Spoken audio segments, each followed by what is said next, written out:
Hi, thank you for clicking on the video, and I hope everyone is doing really well. So recently I was watching a video from Obese to Beast, and in it he was watching another video and he was reacting to it. The woman that he was reacting to in her video, she said something that really was very eye-opening for me.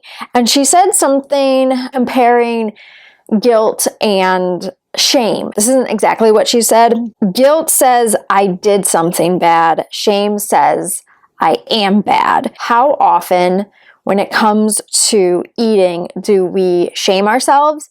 And how often do we guilt ourselves? And are we confusing the two? So today I wanted to break down shame and guilt, just to maybe open your eyes the way my eyes were opened and my mind to questioning myself. Maybe it's about time we doubted our shame and our guilt, because shame and guilt have no place when it comes to food and eating. And it's part of finding that food freedom is letting go of shame and guilt around eating. So this video is just going to talk about shame, talk about guilt, not going super in depth, but at least skimming the surface so you and I have a better understanding of these two concepts, so that when it comes down to asking ourselves, what are we feeling around food, we can answer correctly rather than guessing between the two. What is shame? Shame is a painful feeling that comes from knowing you or someone else did something wrong. It's more about a feeling of how we appear to others and ourselves.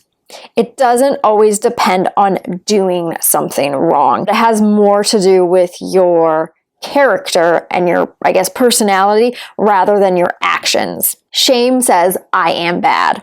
However, shame is rooted in your actions, while guilt comes from our actions. Guilt comes from actions, even ones you may only think about. It is a feeling of responsibility or remorse for something you did, not something you are. You have to recognize the person you've wronged as someone important or someone you care about in order to feel guilt, which I find quite interesting, because how many times after we binge or overeat or eat something we're not supposed to, do we say, I feel guilty? So what this definition is saying is, in order for you to truly feel guilty, not necessarily if you are guilty or not, but to feel guilt, you have to care about the person that you have wronged. That's you. You believe that you have wronged yourself. That indicates that there is some level of care for yourself. Is that not ironic to anybody else? Does anyone else find that quite interesting? Eating is this thing, this action that we have deemed bad because of this guilt that we feel from doing it. But we're doing it to ourselves. And in order to recover, you must do this action that is bad. Therefore, if my logic is correct, we care about ourselves. We care about ourselves so much that we think we've wronged ourselves. This is not to say we should be feeling guilty for eating. Absolutely not. But is it not interesting that guilt is associated also with care? Sometimes feeling guilty shows emotional progress. However, focusing on your guilt too long can eventually lead to shame. So I always think that feelings and emotions, no matter what, positive or negative, play a role in our lives. We should not ignore, bury, stifle, create a false sense of positivity when it comes to negative emotions. And I feel like guilt and shame tend to lean towards being a negative emotion and feeling, but they are necessary. They should not be ignored. We should not try to convince ourselves we're not feeling those things or that we shouldn't be feeling those things. It's when we dwell on those emotions that leads to self-punishment and destructive behavior. Shame and guilt can lead to these behaviors, and then shame and guilt feed those behaviors. Shame and guilt then try to stifle your recovery. And it all stems from something in our brain telling us we are bad people. Like we do bad things because we eat certain things or we enjoy certain things, or just we are bad. We are wrong. There is something inherently I hate to say evil about us. I relate to that feeling. It's an extreme feeling, and don't get me wrong, it's hard to understand if you've never felt that way, but I relate. I know what it feels like to think I'm an evil person, and the only way to counter evil is to not eat. Illogical, but it makes sense to the sufferer. There's a lot of guilt and shame when it comes to our self-worth in regards to our body weight, our body shape, and our body size. We put such strong emphasis on being ashamed of the way we look, the weight that we are. I know for myself, there was a lot of shame around my body shape. Back to feeling evil, I thought that physically, like there was something, not necessarily evil, but there was just something wrong with my body, that it didn't fit the way I'm supposed to look. Therefore, I should be ashamed of it. I should feel guilty for wanting to take care of it. I should feel guilty for trying to nourish it and feed it in a way to look a certain way or be a stronger person. We put so much of our identity and our self-worth into this that when we don't look the way someone else dictates, our self-worth diminishes because shame and guilt increase. I think discussing shame versus guilt in recovery, it's an important aspect of progress.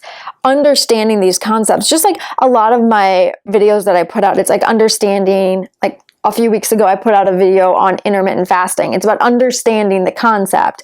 I've put out videos about toxic like fitness culture and like toxic diet culture and things like that. It's about understanding these concepts. Since an eating disorder is a mental illness and emotions are primarily mental first, it's important to understand these emotional, mental concepts as well so that we can better understand ourselves. We are emotional creatures. Therefore, we need to understand our emotions so that we can better act, so we can make better decisions, so we can counter our destructive behavior. So if we can understand shame and guilt, and we can understand when we feel shame and when we actually feel guilt, we can better know and have the knowledge to counter each of those aspects, those concepts, those emotions. While you may want to punish yourself and everyone else as you deal with your shame, it's not productive to recovery. It's important to remember that people are here because they care. And this stems back to, you can only truly feel shame when the person you have wronged is someone you care about. It means you care about yourself. When you know that you're hurting yourself, you know that that's hurting other people, and you care about other people, and that creates more shame. You should never recover for other people. It's about you. You have to make that decision, and you have to take that responsibility for your actions and the betterment of your life. When you feel shame, it's not just shame because of yourself. You feel shame because you're letting other people down. But if you look at it this way instead, you're hurting, they're hurting. They're hurting because they're watching you suffer. They will suffer with you, and they will celebrate with you in your successes. They're with you. They're not against you. That's the end of my notes. I just wanted to talk about this because it's important, and it's two concepts that I always interchanged as though they're the same, and they're not the same. So it's important to understand the difference.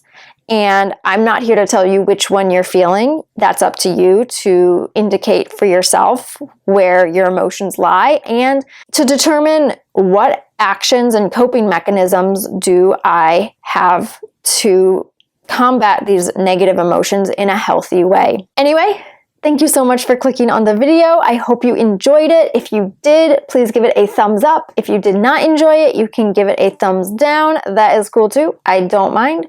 If you're not subscribed already, please consider subscribing and be sure to hit the notification bell to stay notified of all future uploads.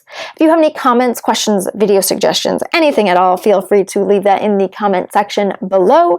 Be sure to go follow me over on Instagram, and I'll see you next time. Bye!